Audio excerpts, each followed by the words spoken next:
தற்போதைய அண்மை செய்தி 11 மாவட்டங்களில் இன்று கனமழைக்கு வாய்ப்புள்ளதாக வானிலை ஆய்வு மையம் அறிவித்துள்ளது. நீலகிரி, கோயம்புத்தூர் மாவட்டத்தின் மலைப்பகுதிகளில் இன்று கனமழை பெய்யக்கூடும் என்றும், தேனி, திண்டுக்கல், கிருஷ்ணகிரி, தருமபுரி, சேலம், திருப்பத்தூர், செங்கல்பட்டு, விழுப்புரம், கடலூர் மாவட்டங்களில் இன்று கனமழைக்கு வாய்ப்புள்ளதாகவும், புதுச்சேரியிலும் இன்று கனமழை பெய்ய வாய்ப்புள்ளதாகவும் வானிலை ஆய்வு மையம் தற்போது அறிவிப்பை வெளியிட்டுள்ளது.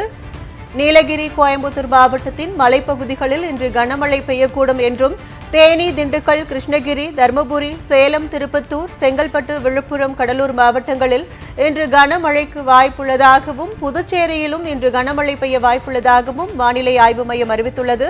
வடகிழக்கு வங்கக்கடல் மற்றும் அதனை ஒட்டிய பகுதிகளில் காற்றழுத்த தாழ்வு பகுதி உருவாகியுள்ளதாகவும், காற்றழுத்த தாழ்வு பகுதி மேற்கு வடமேற்கு திசை நோக்கி நகர்வதாலும் இந்த 8 மாவட்டங்களில் மழைக்கு வாய்ப்புள்ளதாக வானிலை ஆய்வு மையம் அறிவித்துள்ளது. வருகின்ற 25ஆம் தேதி மத்திய கிழக்கு மற்றும் அதனை ஒட்டிய வடக்கு வங்கக்கடல் பகுதிகளில் ஒரு காற்றழுத்த தாழ்வு பகுதி உருவாகக்கூடும் என்றும், தமிழ்நாடு, புதுச்சேரியில் வருகின்ற 28ஆம் தேதி வரை மழை நீடிக்கும் என்றும் வானிலை ஆய்வு மையம் அறிவிப்பை வெளியிட்டுள்ளது.